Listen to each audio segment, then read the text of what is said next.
Assalamualaikum and good day student. Today, kita akan masuk chapter baru iaitu chapter 6, Temperature and Heat. Ini merupakan chapter terakhir untuk subjek DBS 10012. Chapter ini walaupun pendek tapi sangat penting untuk awak skor dalam final nanti. Soalan dia sentiasa dalam format yang sama, cuma berubah pada situasi dan nombor soalan sahaja. Okay, the learning outcome for this chapter is to define temperature and heat and its unit. Describe the process of heat transfer. Define heat quantity, which is Q equals to mc theta. Specific heat capacity and its unit. Apply the concept and formula in solving problem on specific heat capacity. Calculate heat energy transferred between two objects at a different temperature. And lastly, to determine temperature at a thermal equilibrium. So, the outline for my presentation is temperature and heat. Process of heat transfer, heat quantity, heat capacity, speed heat capacity and latent heat. And last is a thermal equilibrium. So, ini adalah subtopik yang terlibat dalam chapter 6. So, temperature and heat and its unit. So, what is temperature? Temperature is an objective measurement of how hot or cool an object is. A hot body has a high temperature, whereas a cool body has a low temperature. It can be measured with a thermometer or calorimeter. The SI unit of temperature is Kelvin. So, temperature ini merupakan satu pengukuran mengenai kepanasan ataupun kesejukan suatu objek. So, macam biasa kalau awak pergi untuk musim COVID sekarang ni, mana-mana institusi yang awak nak masuk ataupun fasiliti yang awak nak masuk, kita kena ambil temperature. So, kalau temperature demam, contohnya demam 37.7, tak dibenarkan masuk lah. Sebab itu adalah indikator untuk fever. Kalau 37.5, mild fever dia bagi masuk lagi. So, kalau high fever dah tak boleh masuk. So, itu adalah ambil suhu lah. So, relationship between Celsius, Kelvin and Fahrenheit. So, ada 3 suhu yang kita guna dalam sains, iaitu Fahrenheit, Celsius and Kelvin. So, ada perbezaan dia. So, beza dia kat sini lah. Kalau 100 degree Celsius, Fahrenheit dah mencapai 212 Fahrenheit. Dan Kelvin pula dah 373.15 Kelvin. So, kita akan ada cara pengiraan nak convert degree Celsius kepada Fahrenheit ataupun Fahrenheit kepada Kelvin. So, ada formula untuk penukaran unit. Berikut merupakan temperature conversion formula. Formula yang digunakan untuk convert suhu. Contoh, rumus yang pertama, TC equals to 5 divided by 9 dalam kurungan TF, maksudnya temperature Fahrenheit, tolak dengan 32. So, convert Fahrenheit to Celsius, awak kena guna rumus yang inilah. Dan seterusnya. Soalan macam ni tak pernah keluar, tapi dah lama keluar sekali je. So, kalau in case kalau soalan ni minta awak untuk convert, dia akan bagi formula. So, awak akan guna formula ni lah untuk conversion. So, TC means temperature untuk Celsius, TF means temperature untuk Fahrenheit, TK is for Kelvin and TC is for Celsius. So, Celsius ni kalau nak convert Kelvin kepada Celsius. Kalau convert Celsius kepada Kelvin. So, guna formula inilah. So, this is the example to convert the units. So, convert 27 degrees Celsius to Kelvin. So, unit Kelvin is K. So, normally, unit Kelvin ni kita guna dalam lab untuk saintis. So, saintis kalau dia nak buat eksperimen apa, dia banyak menggunakan unit Kelvin. So macam kita dia biasa unit SI untuk kita guna degree Celsius. So contoh soalan A ini adalah 27 darjah Celsius tukarkan kepada Kelvin.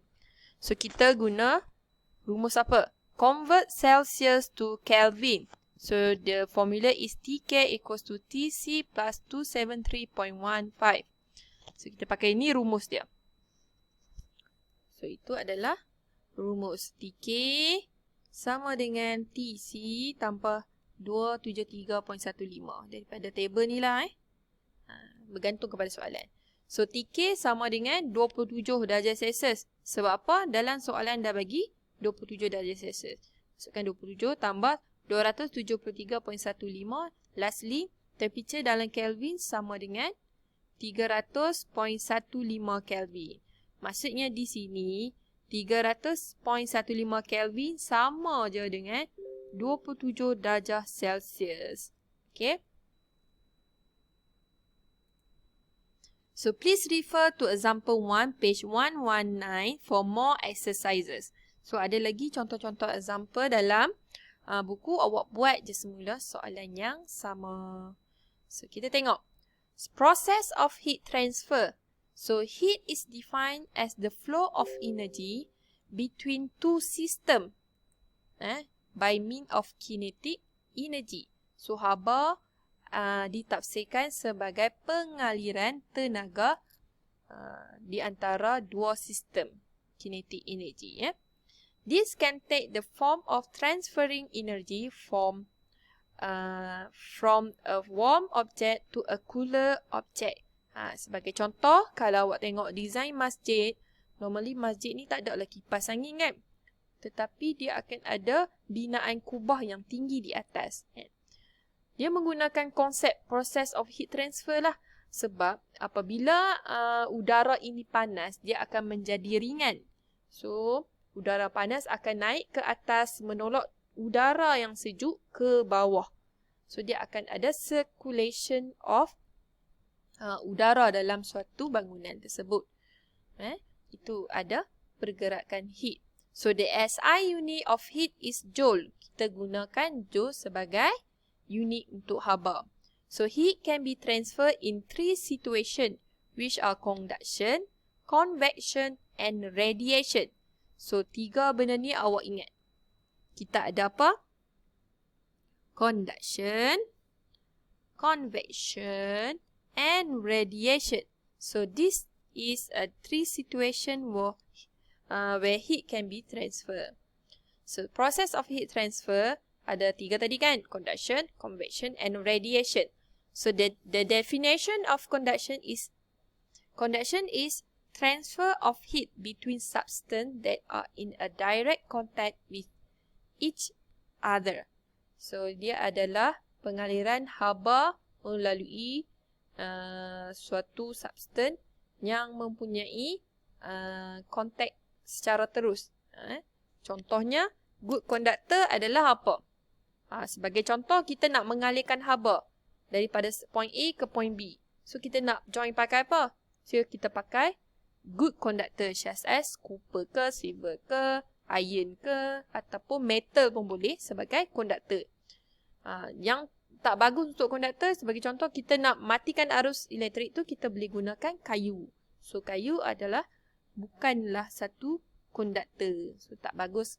So, kita nak matikan aliran, kita boleh pakai kertas ataupun kayu. So, what is convection? Convection is the up and down movement of gases and liquid caused by the heat transfer. So, convection ini adalah pergerakan ke atas dan ke bawah. Pergerakan gas ataupun liquid secara atas dan bawah melalui pengaliran haba. Contohnya di sini adalah hot air balloon. So, bila adanya haba yang panas, haba itu panas, lebih panas daripada udara di luar, menyebabkan balon itu boleh terbang. Sebab udara yang panas tu ringan. So, dia terbanglah balon tu kan. So, what is radiation? Radiation is transfer of heat by electromagnetic waves. Sebagai contoh, penggunaan microwave oven, radio wave, and light bulb. So daripada di situ boleh rasa haba dia di luar. Kepanasan dia menggunakan gelombang elektromagnetik. So next is kita masuk mengenai teori mengenai heat quantity, heat capacity, specific heat capacity and the latent heat. So what is heat quantity? So ini teori sajalah. Tapi sebenarnya selepas ni kita akan lebih tumpu kepada calculation. So the heat quantity is a measurement of the amount of heat present. So heat quantity adalah pengukuran nilai haba yang ada. Unit yang digunakan untuk heat quantity adalah di dalam joule. So unit yang kita guna untuk mengukur kuantiti haba adalah joule. And then the heat quantity Q received or lost when a substance of mass undergoes a temperature change. Kuantiti haba itu boleh berkurang atau bertambah apabila satu material atau substance itu mengalami perubahan suhu. So the formula for Q is Q equals to MC theta, ataupun theta ni kita sebutkan sebagai perubahan temperature, perubahan suhu. So itulah Q sama juga yang Q MC. Kalau kita tak mampu theta, kita bermula perubahan suhu. Ini sebenarnya benda yang sama lah. Okay. So next is kita tengok heat capacity C besar. Heat capacity is defined as the amount of energy needed to raise the temperature of a substance by 1 degree C or 1 Kelvin. The unit of heat capacity is in joule per Celsius. So C ni adalah kapasiti haba ini merujuk kepada jumlah tenaga yang diperlukan untuk menaikkan suatu suhu kepada 1 darjah lebih tinggi. Contohnya, berapa haba yang diperlukan untuk meningkatkan 60 darjah Celsius kepada 61 darjah Celsius. Itulah yang kita sebutkan sebagai C. So, C equals to Q divided by theta ataupun perubahan temperature. So, ini kita sebut perubahan temperature. Panas tolak sejuk ataupun sejuk tolak panas. Nanti kita tengok. And then, specific heat capacity C kecil. So, dalam pengiraan C kecil ini diberi, awak tak perlu kira.